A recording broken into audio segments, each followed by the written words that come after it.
এই ঘটনাটি একটু অন্যরকম, আশা করি সবার ভালো লাগবে। ঘটনাটি যিনি পাঠিয়েছেন তার নাম ডাক্তার মাসুম। উনি বাংলাদেশের স্বনামধন্য একটি চক্ষু হসপিটালে কর্মরত আছেন, যে হসপিটালটির বিভিন্ন শাখা দেশব্যাপী রয়েছে। আর এই হসপিটালের নারায়ণগঞ্জ শাখায় তিনি কর্মরত আছেন। এই হসপিটালের ডায়াবেটিস বিভাগ রয়েছে একটি, সেখানে একজন মহিলা ডাক্তারের মামার সাথে ঘটে যাওয়া ঘটনা ডাক্তার মাসুম ভাই আমাদেরকে শেয়ার করেছেন। ঘটনাটির সময়কাল ছিল 1960 কি 62 সাল। ঘটনাটির স্থান বরিশাল জেলার বাকেরগঞ্জে। ওনাদের গ্রামে সপ্তাহে 2 দিন হাট বসত। ওই হাটেই গ্রামের অধিকাংশ মানুষজন তাদের বাকি হাট পর্যন্ত তাদের যে জরুরি জিনিসগুলো থাকতো সেই জিনিসগুলো কেনাকাটা করত। এমনই একটি হাটের দিন ওই ডাক্তারের মামা উনি হাট করতে আসেন। ওনার প্রয়োজনীয় যে জিনিসগুলো বিক্রির জন্য ছিল সেগুলো বিক্রি করার পরে ওনার জন্য যেই জিনিসগুলো কেনা প্রয়োজন সেগুলো কেনেন। এর মধ্যে কয়েকটি ইলিশ মাছ ছিল। যেহেতু বরিশাল এলাকা নদী এলাকা, সেখানে ইলিশ মাছের দামও স্বাভাবিকভাবে কিছুটা কম, যার কারণে উনি মানে একটা ইলিশ মাছ না কিনে বেশ কয়েকটি ইলিশ মাছ কিনেছিলেন এবং ইলিশ মাছ কিনে উনি ওনার বাড়ির দিকে হাঁটা শুরু করেন। সাধারণত হাট শেষে নিজেদের বাড়ির পথে একসাথে 7-8 জন বা 10-12 জনের একটি গ্রুপ করে সাধারণত গল্প গুজব করতে করতে সবাই বাড়িতে আসে। কিন্তু ওই দিন কোনো কারণে তার দেরি হয়ে যায় এবং ওনার বাড়ির দিকে রওনা দিতে দিতে 8টা বা 9টা বেজে যায়। আর 8টা বা 9টা অনেক রাত, স্পেশালি গ্রামে, এটা তো আমরা অনেকেই জানি। আর 1960 কি 62 সালের দিকে এটি তো আরো অনেক রাত, কারণ তখন মানুষ কিন্তু সন্ধ্যার পরপরই ঘুমিয়ে পড়তো। এখনো কিন্তু বাংলাদেশে অনেক জায়গা আছে যারা সন্ধ্যার পরপরই ঘুমিয়ে পড়ে এবং সকালবেলা ফজরের আজানের সাথে সাথে উঠে যায় বা তারা আজানের আগেও ওঠে। তো উনি যেহেতু রাত করেই ফেলেছিলেন, উনি ফিরছেন ইলিশ মাছ এবং অন্যান্য যে জিনিসগুলো তিনি কিনেছিলেন সেগুলো নিয়ে ফিরছিলেন। আর গ্রামের রাস্তাঘাট সাধারণত দেখবেন যে রাস্তার দুপাশে বেশ গাছপালা ঝোপঝাড় এগুলো থাকে, এখনো তো আছে। আর 1960-62 সালের কথা তো বাদই দিলাম, তখন তো আরো গাছপালা ঝোপঝাড় ছিল। ওনার হাতে কোনো আলো ছিল না, যাদের আলোই ছিল ওনার ভরসা। সেই ভরসা করে উনি কিন্তু এগিয়ে যাচ্ছিলেন। আর রাস্তাঘাট তো না সব চেনাই ছিল, সুতরাং কোনো সমস্যা হওয়ার কথা না।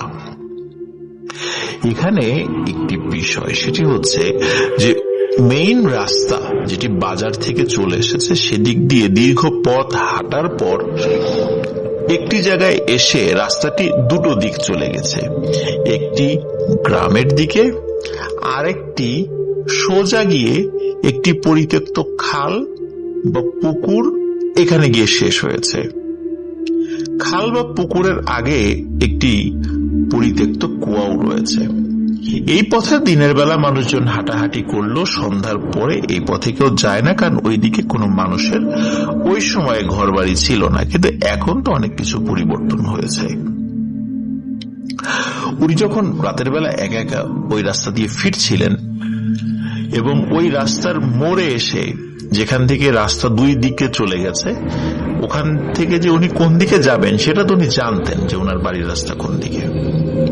উনি যখন ওনার বাড়ির রাস্তা দিয়ে কিছু পথ এগিয়েছেন, হঠাৎ করে পেছন থেকে কেউ একজন ওনাকে ডেকে ওঠে, যে কই যাও,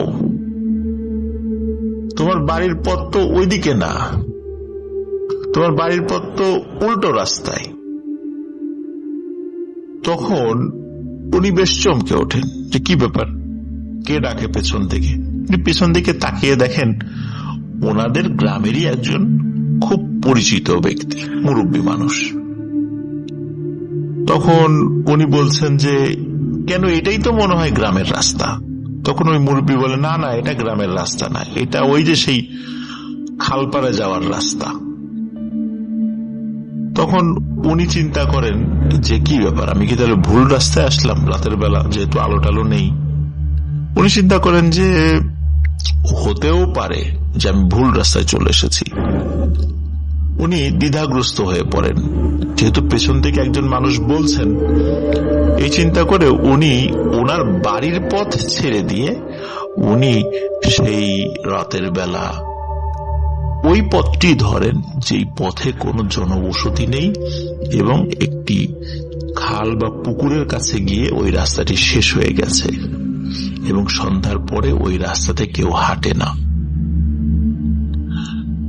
উনি সেই রাস্তা দিয়ে হাঁটতে থাকেন এবং হেঁটে যাচ্ছেন। হাঁটতে হাঁটতে উনি কিন্তু পেছনে আর একজন মানুষের হাঁটার শব্দ শুনছেন এবং পেছন দিকে মাঝে মাঝে তাকিয়েও দেখছেন এবং সত্যিই দেখছেন যে ওই যে লোকটি যিনি তাকে রাস্তা থেকে সরিয়ে এনে অন্য পথ দেখিয়ে দিচ্ছেন, তিনিও হেঁটে আসছেন। কিন্তু পেছন দিকে তাকিয়ে যখন তাকে বলে যে চাচা সামনে আসেন, গল্প করতে করতে যাই, উনি আর সামনে আসেন এবং কোনো কথাও বলে না। আর সেই মামাও বেশ অবাক হন যে কি ব্যাপার, কথা বলে না কেন। যাই হোক, কয়েকবার বলার পরেও যেহেতু উনি মানে ওই মুরব্বী কোনো সারা শব্দ দেয় না, তখন ওই ডাক্তারের মামা যিনি, উনিও বেশ ওনার মানে আত্মসম্মানে লাগে যে কি ব্যাপার, এতবার বলছি উনি তো কোনো উত্তর দেয় না। যার কারণে উনি আর পরবর্তীতে কয়েকবার বলার পরে আর কোনো পিছন দিকে তাকানো নাই, আর কিছু বলেনও নাই, উনি সোজা হেঁটে যাচ্ছেন। কিন্তু উনি হাঁটার সময় কিন্তু পেছনে আরেকজন মানুষের হাঁটার শব্দ ওনার কানে স্পষ্ট ভেসে আসছিল। কিছু সময় হাঁটার পর উনি সামনে দেখেন যে রাস্তা শেষ এবং রাস্তার শেষ মাথায় সেই পুকুর বা খাল, আর এই খালের পাশেই রয়েছে একটি পরিত্যক্ত কুয়া। উনি বুঝতে পারেন উনি ভুল পথে চলে এসেছেন। উনি পেছন দিকে তাকিয়ে ওই লোকটিকে খুঁজতে থাকেন এবং তাকে বলবেন যে আমাকে ভুল রাস্তা কেন দেখাইলা। কিন্তু উনি পেছন দিকে তাকিয়ে কাউকেই দেখতে পান না। উনি হঠাৎ ফিল করেন যে কুয়ার মধ্যে কিছু শব্দ, খসখস খসখস শব্দ। উনি আসলে বুঝতে পারেন নাই যে এই কুয়াটা বা হন্টেড কিনা বা কি, এরকম কোনো কথা আসলে ওনার জানা ছিল না। উনি চিন্তা করেন কি ব্যাপার, কুয়ার মধ্যে খসখস খসখস শব্দ কিসের। উনি কৌতূহলী হয়ে কুয়োর কাছে যান এবং কুয়োর মধ্যে উকি মেরে দেখেন যে ভেতরে কি শব্দ কিসের। যদিও ওনার হাতে আলো ছিল না, কিন্তু চাঁদের আলো বেশ স্পষ্ট ছিল। উনি কুয়োর মধ্যে উকি দিয়ে দেখেন বেশ কিছু ছোট ছোট ছোট ছোট লাল লাল চোখের মতো যেগুলো জ্বলছে। এগুলো ঠিক জোড়া চোখ আর কি, অনেকগুলা, অনেক জোড়া আর কি। এগুলো কুয়ার নিচ থেকে আস্তে আস্তে উপর দিকে উঠে আসছে, ছোট ছোট, মানে নিচে থাকতে একটু ছোট দেখা যায়, আস্তে আস্তে উপরে উঠে আসছে এবং বড় বড় আস্তে আস্তে মানে বড় হয়ে যাচ্ছে আর কি সেগুলো। তো উনি চিন্তা করেন যে কি ব্যাপার, এগুলো কি। তখন উনি বেশ ভয় পেয়ে যান এবং ভয়ে যখন দৌড় দেবেন তখন হঠাৎ করে পেছন থেকে কেউ বলে ওঠে, কিরে মাছ কি একা একাই খাবি, আমাদেরকে দিবি না? তোকে এত কষ্ট করে ভুল পথ দেখিয়ে এদিকে নিয়ে আসলাম, তোকে এমনি এমনি যেতে দেব? উনি হঠাৎ ফিল করেন ওই যে কুয়ার মধ্যে মাত্র যে চোখগুলো দেখেছিলেন, যে জোড়া চোখগুলো, এগুলো ওনার চতুর্দিকে ঘুরপাক খাচ্ছে। উনি এগুলো দেখে দোয়া দুরুদ পড়তে শুরু করেন। একটা পর্যায়ে লক্ষ্য করেন যে চোখগুলি মিলিয়ে গেল। এরপর উনি রাস্তা ধরে সোজা দৌড় দেন। দৌড় দিয়ে একটি পর্যায়ে এসে সেই মোড়ে চলে আসেন। মোড়ে আসার পর উনি ওনার বাড়ির আসল রাস্তা ধরেন। উনি যখন রাস্তা দিয়ে দৌড়াচ্ছিলেন, ওনার মনে হচ্ছিল যে পেছন থেকে কেউ ওনার পিছু নিয়েছে এবং বেশ কয়েকজন ওনার পিছু পিছু আসছে এবং হাঁটার শব্দ বা দৌড়ানোর শব্দ উনি পাচ্ছেন। উনি একটা পর্যায়ে বুঝতে পারেন যে আসলে এই মাছগুলো নিয়ে আর উনি বাড়িতে ফিরতে পারবেন না। এই মাছগুলো যদি উনি রেখে না যান তাহলে ওনার অনেক বড় ক্ষতি হয়ে যাবে। তারপর উনি মাছগুলো ফেলে দেন, যে বাজারগুলো সাথে ছিল সেগুলোও ফেলে দেন এবং দৌড়াতে দৌড়াতে উনি বাড়িতে এসে চিৎকার দিয়ে সেন্সলেস হয়ে পড়ে যান। বাড়ির সদস্যরা তার চোখে মুখে পানির ছিটা দিয়ে জ্ঞান ফেরান এবং জ্ঞান ফেরানোর পর উনি সব ঘটনা খুলে বলেন। বাড়ির সবাই বলেন, ভালো হয়েছে মাছগুলো ফেলে দিয়ে এসেছ, কারণ ওই মাছ আমরা আসলে আনার পরে খেতেও পারতাম না, ওগুলো খেলে আমাদের অনেক বড় ক্ষতি হয়ে যেত। যাই হোক, ওনার কয়েকদিন জ্বর ছিল, আস্তে আস্তে উনি আবার সুস্থ হয়ে যান। এটি ছিল মাসুম ভাইয়ের প্রথম ঘটনা। আপনারা অনেকেই মর্গের ঘটনা শুনতে চান, দেরি না করে আমি সরাসরি ঘটনাতে চলে যাচ্ছি। তবে সঙ্গত কারণে আমি হসপিটালের নামটি বলতে পারছি না বলে আন্তরিকভাবে দুঃখ প্রকাশ করে নিচ্ছি। শুধু বলবো এটি ময়মনসিংহ বিভাগের কোন একটি জেলার ঘটনা। সময়টি ছিল 1998 সাল। ওই হসপিটালের মর্গের যিনি দায়িত্বে ছিলেন, ইনি কিন্তু ডোম নন, জাস্ট দায়িত্বে ছিলেন। তো উনি সাধারণত যে লাশগুলো মর্গে আসতো সেগুলোর হিসাব রাখতেন, তার নাম পরিচয়, যদি বেওয়ারিশ হতো সেটার হিসাব রাখতেন এবং প্রয়োজন অনুযায়ী মর্গ থেকে লাশটা কোথায় যাবে সেটার হিসাব রাখতেন। সেটা কখনো মেডিকেলের মানে স্টুডেন্টদের কাছে চলে যেতে পারে, কখনো সেটি বেওয়ারিশ হিসেবে দাফন হয়ে যেতে পারে, বিভিন্ন কারণে সেটা চলে যেতে পারে, সেই হিসাবটি তিনি রাখতেন। তো উনি টানা 3-4 দিন খুব অসুস্থ থাকেন, যার কারণে উনি ডিউটিতে যেতে পারছিলেন না। আবার সময়টাও এমন একটা সময় ছিল যখন রোজার ঈদের সময় চলে আসে, ডাক্তার নার্স অনেকেই ছুটিতে চলে যান। তো যেহেতু ওনার ডিউটি কেউ যে একটু করে দেবে সেই ধরনের কোন লোক কেউ পাওয়া যাচ্ছিল না, তো এই কারণে মানে খুবই নিরুপায় হয়ে ওনার ছেলেকে বলেন যে তুমি আপাতত একটু রাত্রে গিয়ে তুমি একটু জাস্ট খালি মর্গের সামনে আমি যে টেবিলটাতে বসি সেই টেবিলটাতে একটু বসে থাকবে, আর কিছু না, জাস্ট মানে একটু বসে থাকার জন্য বসে থাকা আর কি।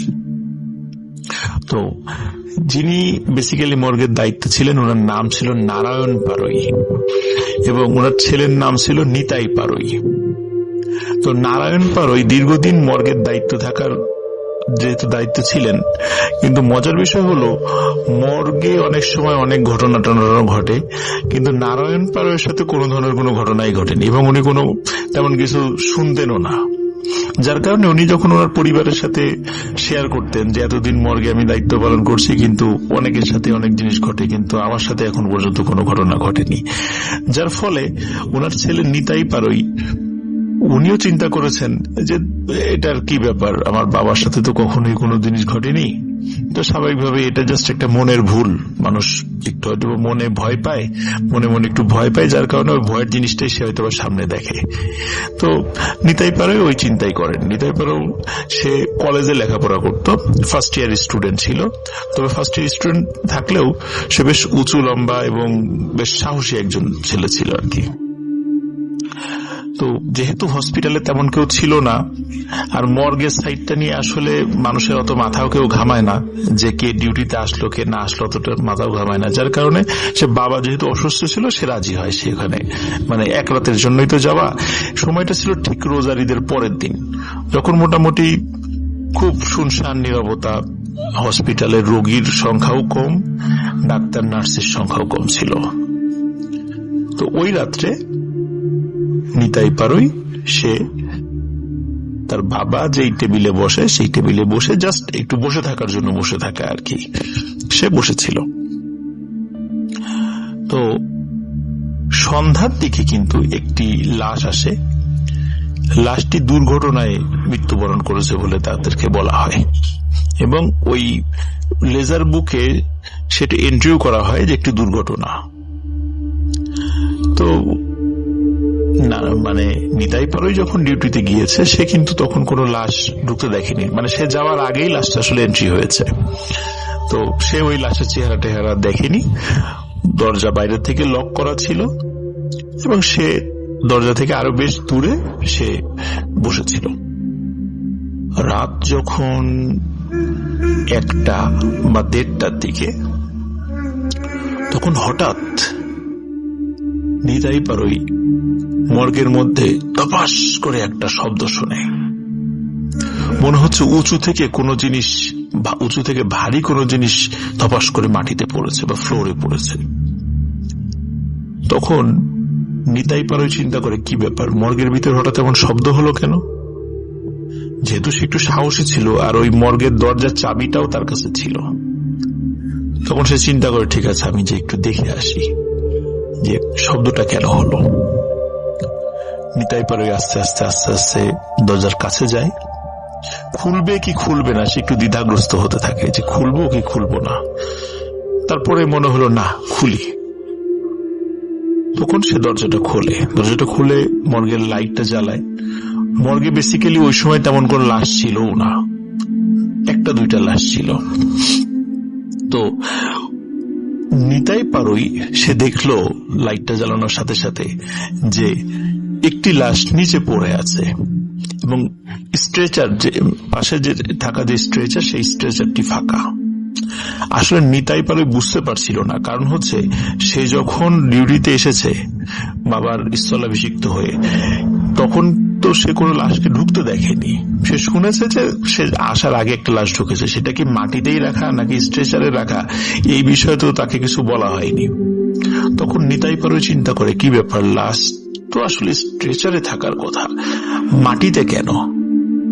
তখন সে চিন্তা করছে হয়তোবা কোনো কারণে স্ট্রেচারের, হয়তোবা যেহেতু লাশটা সে খেয়াল করে দেখলো বেশ শরীর ভারী, মানে বেশ মোটা সোটা শরীর, তো চিন্তা করলো যে হয়তোবা স্ট্রেচারে কোনো একটা পাশে ভার বেশি হয়ে গিয়েছিল, এই কারণে পড়ে যেতে পারে। এখন নিতাই পারুই চিন্তা করছে লাশটি কি সে কষ্ট করে উঠিয়ে স্ট্রেচারে রাখবে কি রাখবে না, এটা নিয়ে সে খুবই দ্বিধাগ্রস্ত ছিল। তখন চিন্তা করলো যে না, যেহেতু এটা পড়ে আছে পড়েই থাক, আমি আর এটা ধরবো না, পরে কি থেকে কি হয়ে যাবে যদি এরকমই রেখে যায়, পরে আবার যদি পোস্টমর্টমের সময় কোনো আলামত নষ্ট হয় বা বিভিন্ন কারণে নিতাই পারুই লাশটি আর ধরেনি।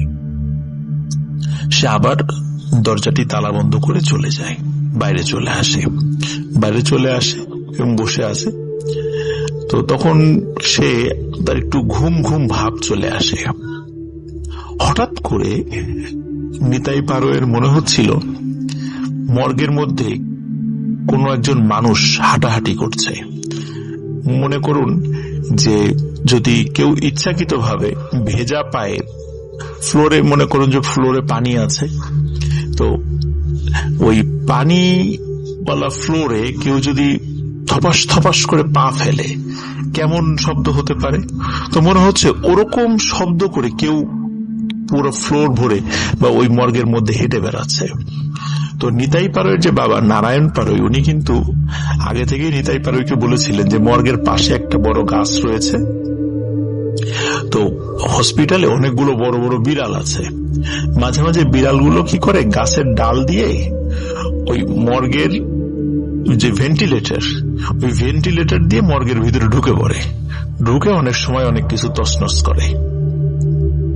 তো নিতাই পাড়ায় চিন্তা করেছে হয়তোবা এমন কিছু হতে পারে, কোনো বিড়াল ঢুকেছে, এই জন্য সে শুরুর দিকে বিষয়টা এত পাত্তা দেয়নি।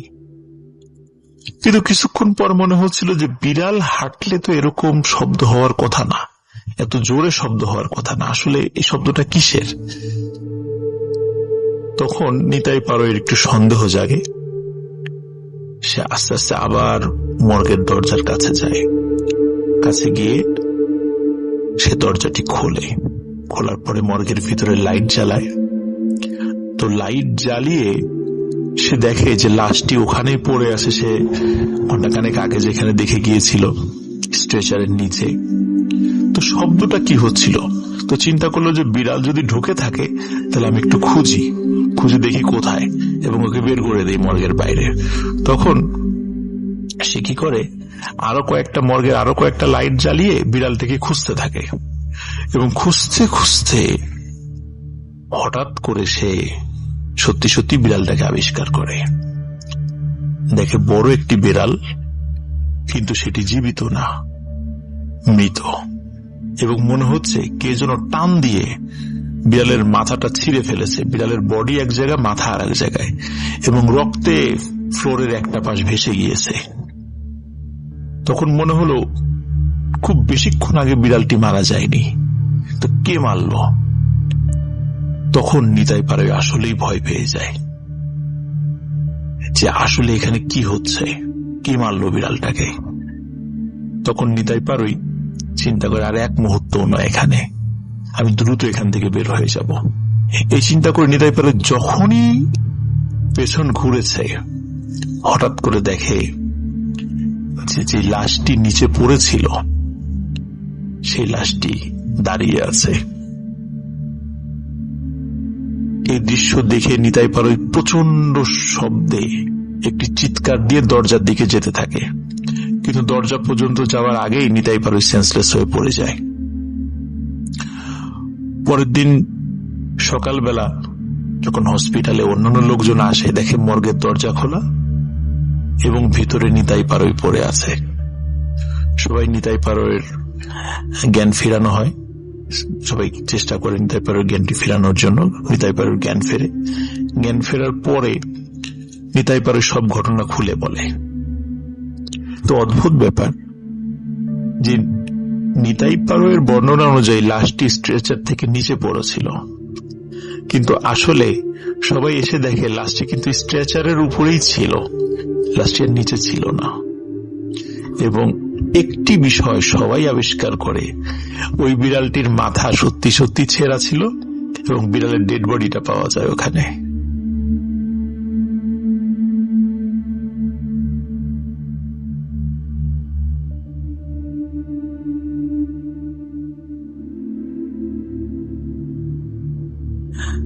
আমি আফনান আপনাদের জন্য আজকে নিয়ে এসেছি রক্ত হিম করা অ্যাম্বুলেন্সের একটি ঘটনা। আপনারা অনেকে অ্যাম্বুলেন্সের ঘটনা শুনতে চান, কিন্তু সবসময় অ্যাম্বুলেন্সের ঘটনা ম্যানেজ করা সম্ভব হয় না।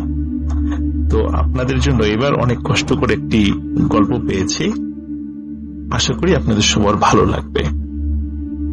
কথা না পারি আমি সরাসরি গল্পে চলে যাই। ঘটনাটির সময় ছিল 2009 সাল। যার সঙ্গে ঘটেছিল তার নাম হচ্ছে রফিক। উনি পেশায় একজন অ্যাম্বুলেন্স চালক। উনি অ্যাম্বুলেন্সটা বেসিক্যালি দুটো মেডিকেল থেকে, দুটো মেডিকেলের রোগী বা লাশ উনি আনা নেওয়া করেন। একটি হচ্ছে মিডফোর্ড হসপিটাল, আর একটা হচ্ছে ঢাকা মেডিকেল কলেজ। উনি সাধারণত ঢাকা মেডিকেল কলেজের এদিকে বেশি থাকেন, কারণ এখানে দেখা যাচ্ছে যে রোগীর পরিমাণ বেশি, ওনার ট্রিপটাও বেশি পাওয়া যায়। এই জন্য উনি সাধারণত ঢাকা মেডিকেল কলেজের এই সাইডটাতেই ওনার আনাগোনাটা বেশি। যেদিন ঘটনাটি ঘটে ওই তারিখটা ছিল হচ্ছে মঙ্গলবার, এবং সময়টা ছিল আগস্ট মাস। তো এমন একটি সময়ে, ওই সময় প্রচন্ড গরম ছিল, গরমকাল বেশ, কারণ আগস্টে তো আমাদের এখানে বেশ বাংলাদেশে কিন্তু বেশ গরম থাকে। ওই সময়ে রাত বাজে প্রায়, ওনার ভাষ্য অনুযায়ী রাত বাজে তখন প্রায় 11টা। ওনার পরিচিত একজন ব্যক্তি, যিনি ওই হসপিটালের 4র্থ শ্রেণীর একজন কর্মচারী, সাধারণত তাদের মাধ্যম দিয়ে ওনারা ট্রিপ গুলো পেয়ে থাকেন। সেই ব্যক্তিটি এসে তাকে জানায় যে আরিচার ঘাট যেটি রয়েছে, এই ঘাটের পাশে একটি গ্রাম রয়েছে, সেই গ্রামে একটি লাশ পৌঁছে দিতে হবে। এখন তিনি জিজ্ঞেস করেন যে লাশের কি হয়েছিল, কিভাবে মারা গেল। তখন তারা বলে যে উনি এমনিতেই বার্ধক্যজনিত কারণে মারা গেছেন। তো এই কথা বলার পর উনি রাজি হয়ে যান এবং সাধারণত মানে যে ভাড়া ওনারা ঠিক করেন অ্যাম্বুলেন্স চালকরা, দেখা যাচ্ছে ভাড়ার একটি অংশ যিনি এই ট্রিপটা এনে দেন তাকে দিতে হয়। তো ঠিক হলো যে তখন 7,000 টাকায় আরিচায় পৌঁছে দেবেন।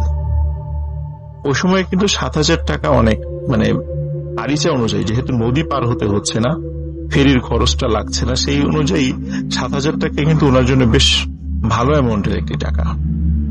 উনি রাজি হয়ে যান এবং 4র্থ শ্রেণীর কর্মচারীকে উনি 2,000 টাকা দেন এবং 5,000 টাকা উনি ওনার কাছে রাখেন। মানে এরকম একটা শর্ত হয় আর কি। এবং ট্রিপ শুরু করার আগেই ফুল টাকাটা পেইড করে নিতে হয়। সাধারণত ওইখানে নাকি এইভাবেই সিস্টেমে এই ট্রিপ গুলো অ্যাম্বুলেন্সের যারা চালক তারা এরকম মানে এই কাজটা করে থাকেন। কারণ অনেক সময় দেখা যায় লাশ নিয়ে বাসায় নামানোর পরেই সবাই লাশ নিয়ে ব্যতিব্যস্ত হয়ে যান, অ্যাম্বুলেন্সের কথা মনে থাকে না, চালকের কথা মনে থাকে না। এই জন্য ওঠার আগেই সাধারণত এই টাকাটা ওনারা পারতপক্ষে মানে নিয়ে নেওয়ার চেষ্টা করেন। যখন লাশটি নিয়ে আসা হয়, লাশের সাথে 4 জন লোক ছিল, 3 জন পুরুষ এবং 1 জন মহিলা। গাড়িতে ওঠার পরপরই স্বাভাবিকভাবেই রফিক সাহেব উনি টাকা দাবি করেন এবং ওনারা কোনো ধরনের কোনো উচ্চবাচ্য ছাড়াই টাকাটা দিয়েও দেন। গাড়ি চলতে থাকে। রাত তখন প্রায় 1টা বাজে। রাত 1টার মধ্যে ওনারা মানিকগঞ্জ প্রায় পার হয়ে যাবেন এমন একটি সময়।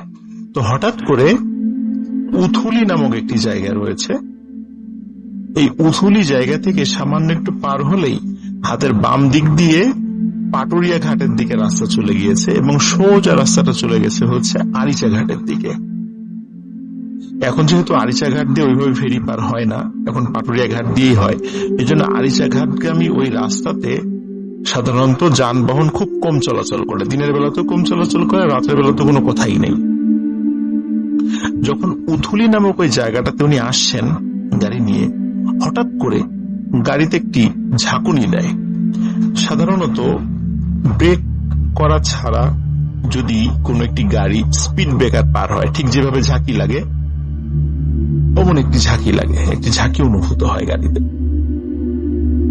তখন ঝাঁকি খেয়ে সাধারণত দেখা যাচ্ছে যে গাড়ির যাত্রীরা একটু কথা বলে ওঠেন যে এই আসতে চালো। তখন রফিক সাহেব দেখলেন যে না, ওনারা কোনো কথা বললেন না। এবং রফিক সাহেব একটা বিষয়টা খেয়াল করলেন যে যখন উনি তো এর আগেও এখানে আসছেন, ঠিক যে জায়গাটাতে গাড়িতে ঝাঁকি লেগেছে এখানে কোনো স্পিড ব্রেকার ছিল না, কোনো উঁচু জায়গা ছিল না, তাহলে হঠাৎ করে ঝাঁকি লাগলো কেন? উনি চিন্তা করেন হয়তো বা চাকার নিচে কোনো ইট বা শক্ত কিছু পড়েছিল, এই জন্য ঝাঁকি লেগেছে, উনি খেয়াল করতে পারেননি। উনি আর 7-5 ভাবেননি, উনি সোজা চলে যাচ্ছেন। উনি যখন আরিচার রাস্তা দিয়ে ঢোকেন, এই জায়গাটা কিন্তু খুবই নীরব। যারা ওই রাস্তায় কখনো চলাচল করেছে, এমনকি দিনের বেলাতেও, তারা কিন্তু আপনারা জানেন যে রাস্তার 2 ধারে এখনো পর্যন্ত তেমন কোনো মানব বসতিই নাই, দীর্ঘ পথ কোনো মানব বসতি নেই। একদম ঘাটের কাছাকাছি গিয়ে গ্রাম রয়েছে, কিন্তু তার আগ পর্যন্ত রাস্তার 2 ধারে ওইভাবে কোনো আপনারা বসতি দেখতে পাবেন না। এখনো তো সামান্য কিছু হয়েছে, আগে তো সেটাও ছিল না। উনি যখন যাচ্ছেন প্রায় 1 কিলোমিটার পার হওয়ার পর হঠাৎ করে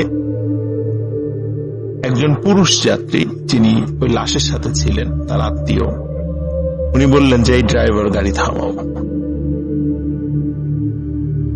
তখন রফিক সাহেব গাড়িটা থামিয়ে দেন। উনি ভাবেন এখানে হয়তোবা তাদের বাড়ি, এখানে হয়তোবা নামবে তারা। ওই ব্যক্তি রফিক সাহেবকে বলেন, আমরা লাশ নিয়ে এখানেই নামবো। রফিক সাহেব স্বাভাবিকভাবে গাড়ি থেকে নামেন, পেছনের যে ব্যাক ডালাটা আছে সেটা খুলে দেন এবং স্ট্রেচারে করে লাশটা নামান। নামানোর পরে রফিক সাহেব অবাক হয়ে দেখেন যে আশেপাশে কোনো ঘর বাড়ি নাই। তখন জিজ্ঞেস করলেন যে আপনাদের বাড়ি কোথায়? এখানে তো আশেপাশে ঘর বাড়ি দেখছি না, আপনার লাশ নিয়ে যাবেন কিভাবে?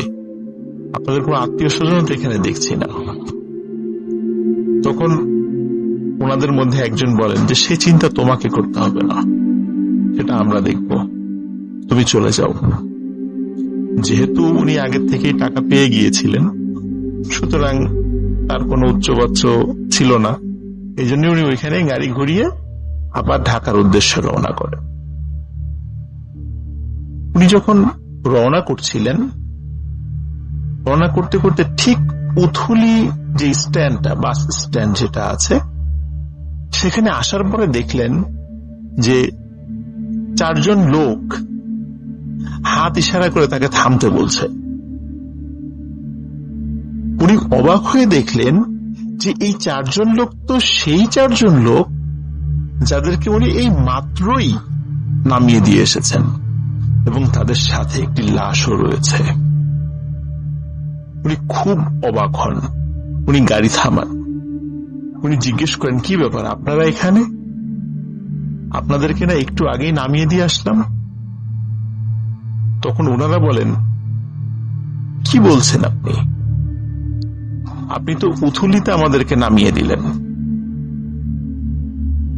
জোর করে আমাদেরকে নামিয়ে দিয়ে আপনি সোজা চলে গেলেন, এখন আবার ঘুরে আসছেন, আমরা এখন এই লাশটা কিভাবে নিয়ে যাব? রফিক সাহেব যতটুকু না অবাক হন, তার থেকে বেশি বিরক্ত হন যে আমি মাত্র নামিয়ে দিয়ে আসলাম তাদেরকে, অথচ ঘুরে আসার পরে তারা এখানে কিভাবে আসলো, আর এখন এসে বলছে আমি নাকি উথুলি বাস স্ট্যান্ডে তাদেরকে নামিয়ে দিয়েছি। যাই হোক, যেহেতু এটা একটা অবাক করার মতো বিষয় ছিল, উনি কিছুতেই মিলাতে পারছিলেন না যে একটু আগেই তো উনি নামিয়ে দিয়ে আসছেন, হঠাৎ করে এই ধরনের ঘটনা কেন ঘটল।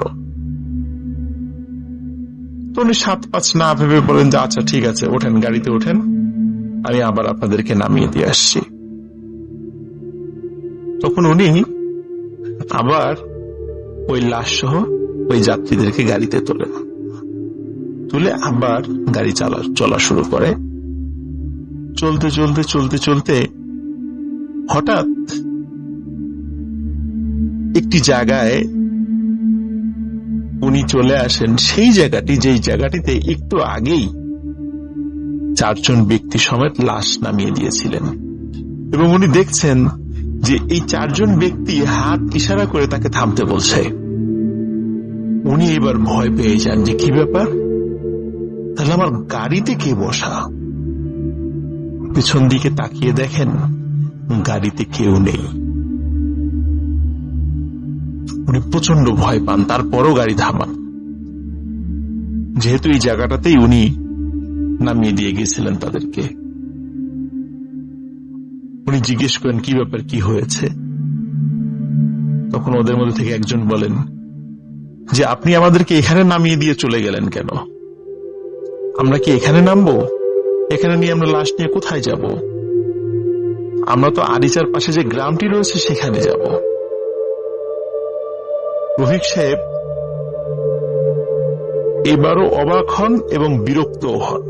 তখন উনি বলেন যে আপনারাই বললেন যে এখানে নামিয়ে দিতে, আমি নামিয়ে দিলাম, আবার আমি ঘুরে চলে গেলাম, আবার আপনাদেরকে আরিচা থেকে এখানে নিয়ে আসলাম, এটা কি হচ্ছে?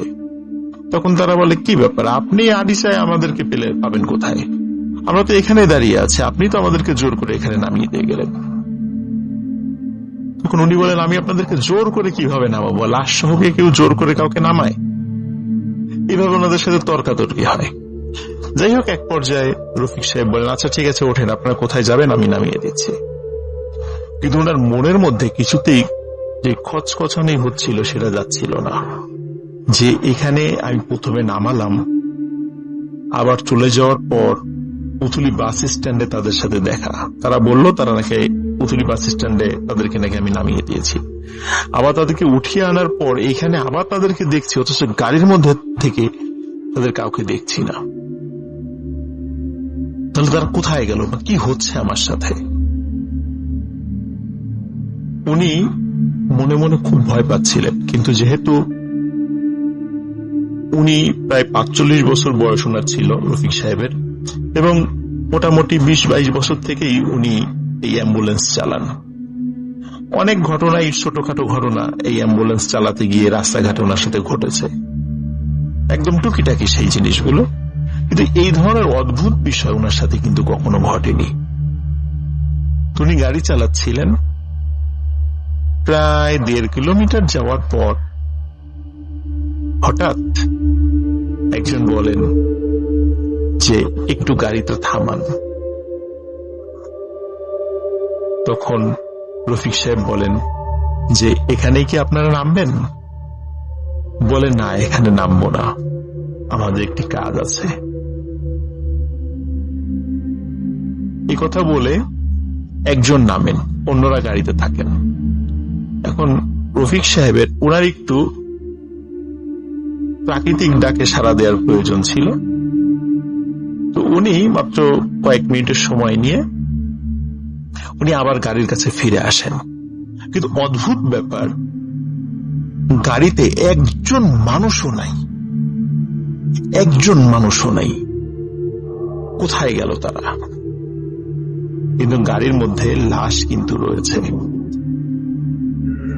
রফিক সাহেব চিন্তা করছেন যে মাঝে মাঝে কিন্তু এরকম লাশ দিয়ে ধোকা দিয়ে অনেক সময় গাড়ি ছিনতাইয়ের ঘটনা ঘটে, ওনার সাথে সেই ধরনের ঘটনা ঘটছে না তো? তখন উনি চিন্তা করেন আসলে এই লোকটি মারা গেছে কিনা একটু চেক করে দেখি, এবং রফিক সাহেব সাহস করে গাড়ির ব্যাক ডালাটা খুলে লাশের হাতের পালস চেক করে দেখেন আসলে সত্যিই মারা গেছে, এবং লাশের উপরের কাপড়টা সরিয়ে দেখেন যে সেটা একটা পুরুষ মানুষের লাশ, বয়স ৭০ বা ৮০ হবে এমন বয়স। তো দেখে মনে হচ্ছিল উনি স্বাভাবিকভাবেই মারা গেছেন। তখন উনি চিন্তা করলেন যে আসলেই তো এটা লাশ, এখানে লাশ দিয়ে ধোকা দেওয়ার তো কিছু নাই, কিন্তু লোকগুলো কোথায় গেল? উনি অনেক ডাকাডাকি করার পরেও কোন লোককে দেখতে পেলেন না। ওদিকে উনি খেয়াল করছিলেন যে আরিচা ঘাট খুব বেশি দূরে নয়। তখন উনি চিন্তা করলেন যে যেহেতু কাউকে পাওয়া যাচ্ছে না, তাহলে আমি গাড়িটি চালিয়ে আরিচা ঘাটের কাছে চলে যাই, ওখানে গেলে হয়তো বা কোনো মানুষ পাবো, তাদের কাছে জিজ্ঞেস করলেই এই লোককে দেখালে বলে দিতে পারবেন যে উনি কোন বাড়ির বা কোন গ্রামের, হয়তো অনেকেই চিনবেন তাকে। এই চিন্তা করে উনি গাড়ি স্টার্ট দিলেন। গাড়ি স্টার্ট দেওয়ার পর উনি আরিচা ঘাটের কাছে চলে আসেন এবং দেখেন ওখানে বেশ ২-১ জন লোক, বিশেষ করে ওই যারা বাজারের যে পাহারাদার বা চৌকিদার, তারা সেখানে আছে। তখন গাড়ি থামিয়ে তাদের একজনকে ডাকলেন। ডাকার পরে বললেন যে আচ্ছা, আপনি কি বলতে পারবেন এই যে ভিতরে আমার গাড়ির মধ্যে যে লাশ রয়েছে, এটি আপনাদের এলাকার কার লাশ? তখন ২ জন চৌকিদার খুব অবাক হয়ে রফিক সাহেবের দিকে তাকান, বলে যে লাশ কোথায়? লাশ? তখন এই যে আমার গাড়িতে। আপনার গাড়িতে তো কোনো লাশ দেখছি না। সত্যি রফিক সাহেব পিছন দিকে তাকিয়ে দেখেন গাড়িতে কোনো লাশ নেই। রফিক সাহেব মারাত্মক ভয় পেয়ে যান।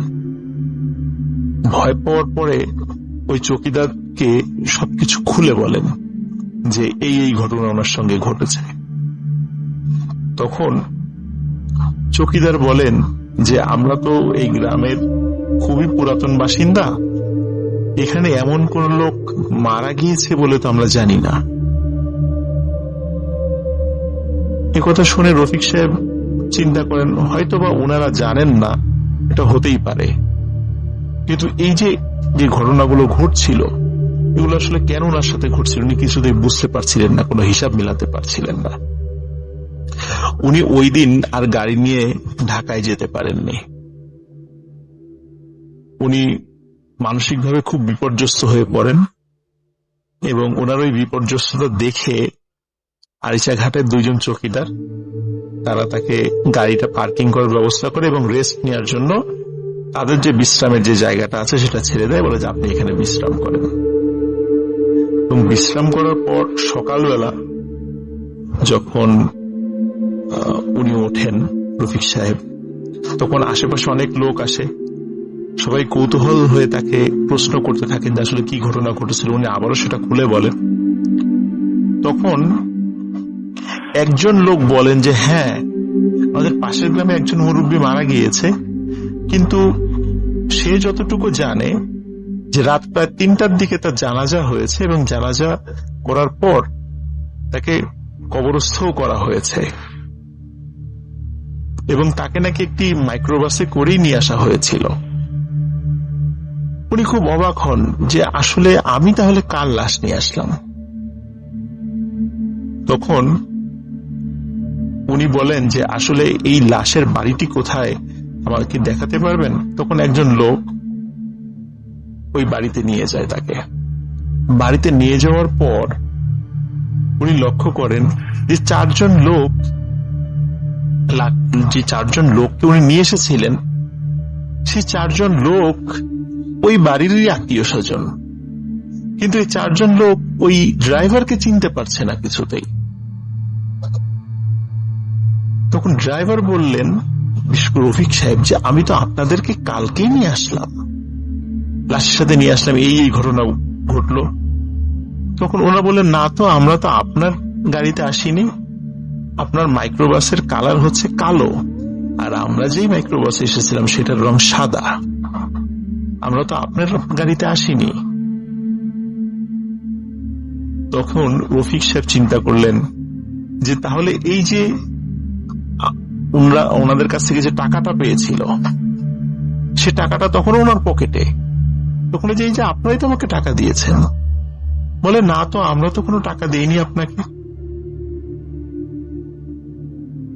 এবার আর রফিক সাহেব উনি ওনার সেন্সটা ধরে রাখতে পারেন না, উনি ওখানে আবার সেন্সলেস হয়ে পড়ে যান। ঘন্টাখানেক পর যখন ওনার জ্ঞান ফেরে তখন রফিক সাহেব ওনার বাড়িতে ফোন করেন। ওনার বাড়ির থেকে লোক আসার পর সেই ব্যক্তি গাড়ি ড্রাইভ করে রফিক সাহেবকে ঢাকাতে নিয়ে যান এবং এই ঘটনার পর দীর্ঘদিন উনি অ্যাম্বুলেন্স চালাননি। পরে মানসিকভাবে সুস্থ হওয়ার পর আবার উনি অ্যাম্বুলেন্স চালান। উনি কিন্তু এখনো অ্যাম্বুলেন্স চালান। উনি এখনো ঢাকা মেডিকেল, মিটফোর্ড বা সোহরাওয়ার্দী এখানকার রোগী বা লাশ উনি আনা নেওয়া করেন। তবে ওনার সাথে মাঝে মাঝে কিছু ছোটখাটো কিছু ঘটনা ঘটেছে, কিন্তু এই ধরনের অদ্ভুত ঘটনা কখনো ঘটেনি।